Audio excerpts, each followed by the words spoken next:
Bom dia a você que está aí nesse momento à procura de algo importante. Eu estou com a Bíblia Sagrada aberta no livro dos Salmos, no Salmos 33, que diz assim: Ó justos, exultai no Senhor. O desejo dos retos é louvar a Deus. Celebrai ao Senhor com harpa, oferecei-lhe música com lira de 10 cordas. Entoai-lhe um cântico novo, tocai com arte e júbilo na ovação, porque a palavra do Senhor é verdadeira. Ele é fiel em tudo o que realiza. Ele ama a justiça e o direito. A terra está repleta da bondade do Senhor. Os céus foram criados mediante a palavra do Senhor e todos os corpos celestes pelo sopro de sua boca. Toda a terra, ele recolhe as águas do mar num vaso e dos abismos faz reservatórios. Toda a terra tema ao Senhor. Tremam diante dele todos os habitantes do mundo, pois ele falou e tudo se fez. Ele ordenou e tudo surgiu. O Senhor desfaz os planos das nações e frustra os intentos dos povos, mas os planos do Senhor permanecem para sempre. Os projetos do seu coração por todas as gerações. Feliz a nação cujo Deus é o Senhor e o povo que ele escolheu para lhe pertencer. O Senhor olha dos céus e observa toda a humanidade. Do seu trono ele contempla todos os habitantes da terra. Ele que forma o coração de todos, que conhece tudo o que fazem. Não há um monarca que se salve com a força dos seus exércitos, nem o guerreiro mais poderoso pode se livrar. O cavalo é ilusão de livramento e todo seu vigor não ajuda a escapar.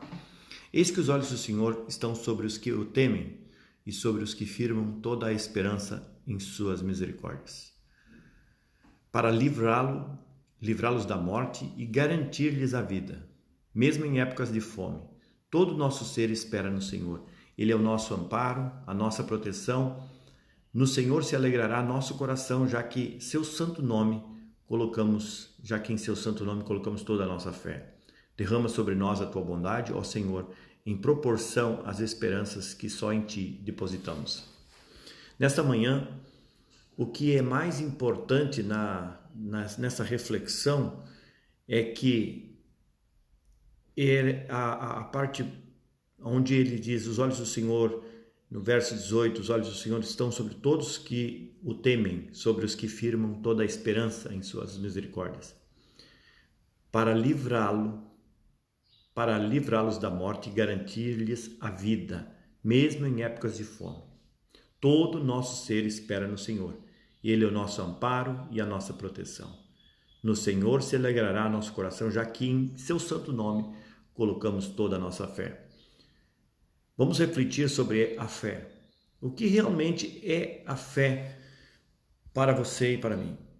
O que representa esta fé que o apóstolo Paulo descreve como firme fundamento daquilo que nós não podemos ver e a certeza daquilo que nós esperamos? Esperança não é esperança se eu posso ver, se eu já antevejo o que está acontecendo e não é por fé, então não é esperança também. Esperança é a confiança que depositamos e a paciência até que as coisas se concretizem. Talvez hoje, no meu primeiro passo da reflexão, ainda quando estava acordando, uma coisa me chamou muita atenção. O que é paciência? Que tanto é falado, que o apóstolo Paulo também descreve: sede pacientes na tribulação. Depois ele fala que uma coisa produz a outra. As tribulações não podem ser maiores do que possamos suportar, conforme a própria promessa do Senhor Jesus. Então, se as aflições ou as tribulações não podem ser maiores do que podemos suportar, porque Deus não pode ser posto à prova e Deus não tenta ninguém. Então, quando é algo que está derrubando a tua vida, destruindo os teus sonhos e desfazendo os seus projetos, pode ter certeza que não é algo que Deus está permitindo. E essa tribulação momentânea, ela vai passar, mas ela produz em nós a perseverança E na perseverança nós conseguimos enxergar a esperança. Então que a esperança possa realmente fazer o seu trabalho dentro do teu coração nesta manhã. E a paciência na tribulação significa encará-la, não se desesperar, não ficar, a palavra de ontem sobre perplexo, mas não desanimado, e também atribulado, mas não angustiado. Então, mesmo que estejamos atribulados, não estamos angustiados, porque a angústia é o que sufoca o pensamento, as ideias, e não deixa a pessoa desenvolver ou tomar uma atitude coerente. Então, hoje, quando olhamos para essa palavra, que Deus livrará-nos da morte, vai garantir a vida para nós em épocas de fome, significa que Ele é o nosso sustento, Ele é o nosso amparo, Ele é a nossa luz no fim do túnel, Ele é a esperança que é a âncora da nossa alma. Então, nós seguimos em frente com esse propósito de não desanimar. Não vamos desanimar de jeito nenhum, até que o Senhor cumpra em nós todo o seu propósito. E nesse salmo aqui, ele derrama sobre nós a tua bondade, ó Senhor, em proporção às esperanças que só em ti depositamos. Não depositamos a nossa fé em qualquer personagem. Não convidamos a nossa dúvida para fazer parte do nosso dia a dia, mas nós convidamos a nossa fé para tomar conta de nós, para termos a certeza de que não estamos sozinhos. Absolutamente não estamos sozinhos. Quando a inspiração vem para animar pessoas, para ajudar pessoas, para levantar a cabeça e confiar que existe uma porta que vai se abrir na nossa frente. Então a porta vai se abrir e você deve confiar nisso. Se você acredita em Deus, então Deus vai em tua direção. Se você talvez não consiga entender os propósitos, como eles de fato são importantes para entender Deus, é preciso entender seus propósitos da criação. Eu não fui criado para viver um tempo e depois desaparecer como uma névoa ou como uma nuvem que passa, você olha, daqui a pouco ela não está mais ali. Mas você precisa crer que você é especial, você é um ser importante, que Deus criou segundo a sua imagem e semelhança. E aí nós não estamos falando de estética, não estamos falando do exterior, estamos falando do seu caráter, da sua essência, a sua bondade, a sua justiça, a sua retidão na caminhada, o seu relacionamento com as pessoas, o seu lado humano, que você fala, ou que nós falamos que é humano, às vezes não é só humano, é divino também. Quando aparece em nós o caráter de Deus, aí nós não vemos um ser que lá fica destruindo, difamando, decepcionando, corroendo, mas não, as palavras que hoje estão aqui, elas são para edificar a tua vida, são para edificar o teu coração e não se esmorecer diante desse pesadelo que o mundo está vivendo. O mundo está totalmente inseguro, falta-lhes a esperança. Mas as pessoas que creem em Deus se baseiam no Salmo 33, verso 18. Eis que os olhos do Senhor estão sobre os que o temem.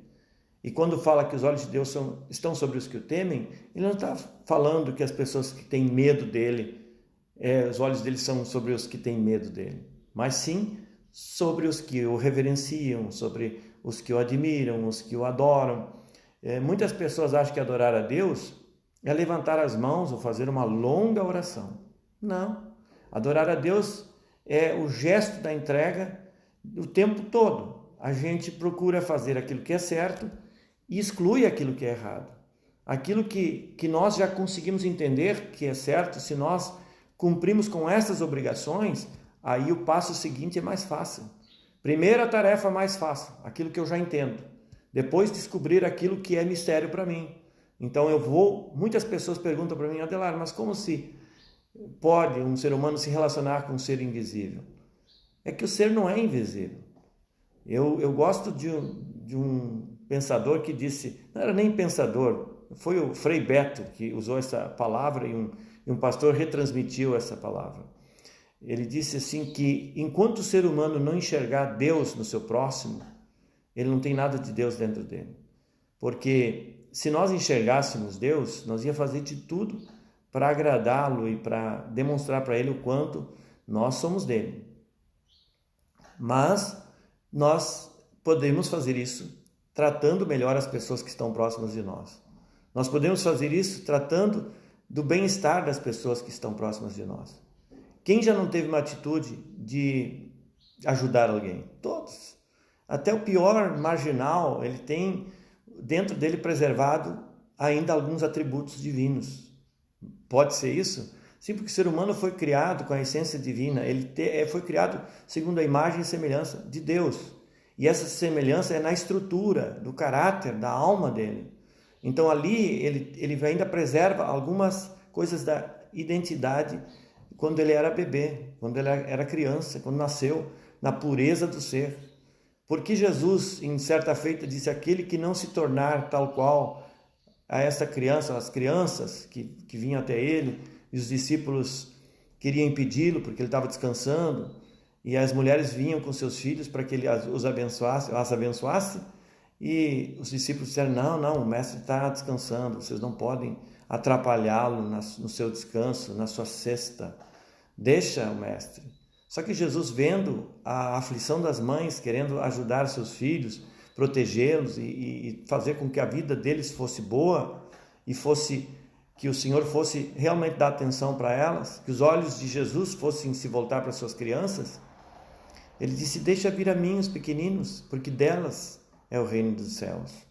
Então, e em outra feita, ele disse: aquele que não se tornar tal qual uma criança não verá o reino dos céus. Por que as pessoas falam tanto de Deus, mas o ódio delas, que corrói o interior, é tão presente, é tão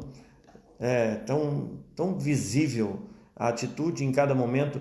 A gente também tem aflições, tem momentos de tribulação, tem momentos de dificuldade, mas não é por isso que a gente vai se desesperar e vai chutar a barraca, vai derrubar a barraca. Não, é preciso ter calma, e a reflexão do dia é a paciência, porque a paciência produz perseverança, e a perseverança é a esperança. Se eu troquei a ordem dos fatores, então a esperança é a confiança, a espera com confiança, que as coisas vão mudar.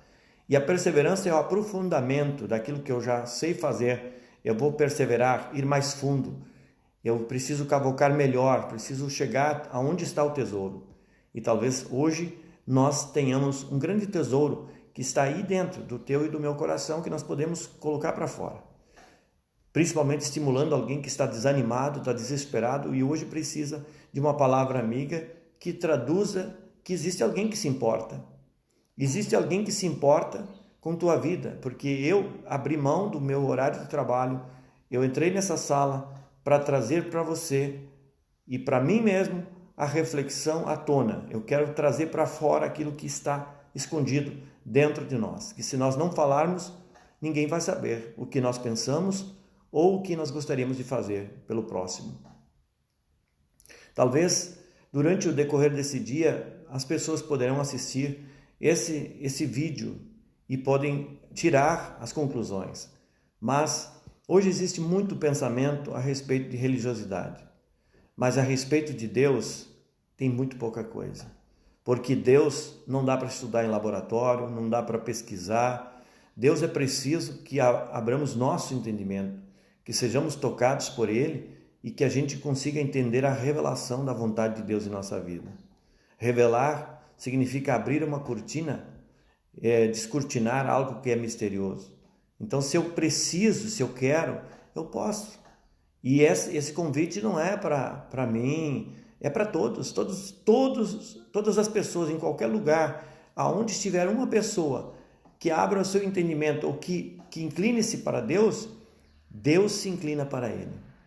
Então, talvez nós olhemos hoje para o mundo e nos desesperamos, porque não há alguém que queira nos ajudar, que queira nos direcionar, que queira ser nosso amigo.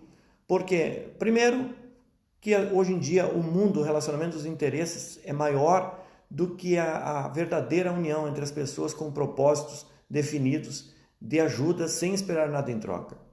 Então essa não é uma moeda de troca. A proporção do Evangelho, quando ela é oferecida, Jesus disse: dai de graça o que de graça recebestes. Não dá para comercializar a fé. Não dá para negociar com as pessoas. E Deus também não faz barganha com o ser humano. Ah, você faz isso, eu faço aquilo. Não. Deus, ele pode transformar nosso caráter, pode repor as coisas perdidas, pode tirar da frustração uma esperança. Talvez você esteja agora frustrado com muitas coisas que não deram certas, mas você gostaria que desse certo. Você lutou para que desse certo e não deu certo. Mas você está vivo, então você ainda pode dar certo. Se você tem fé e acredita que as coisas podem tomar outro rumo, então você já está com a primeira medida na sua mão. O primeiro passo é sempre nosso, a primeira decisão é nossa e não é possível que dê errado quando nós alicerçamos a nossa fé em alguém que tudo pode. E isso é o que o Salmo 33 reflete, que Deus, ele criou o mundo com o sopro de sua boca. Todas as coisas que foram ordenadas aconteceram.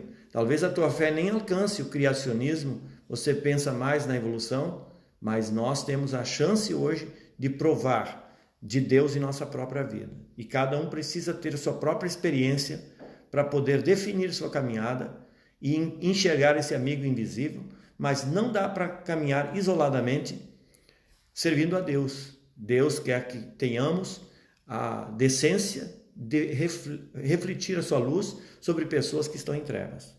Então que hoje o Senhor possa garantir a alegria, a paz, o amor, a continuidade e a certeza de que nós cremos que Deus é o Senhor sobre as nossas vidas, que Deus tem todo o poder nos céus e na terra e em todas as circunstâncias da vida, Ele pode mudar a nossa história.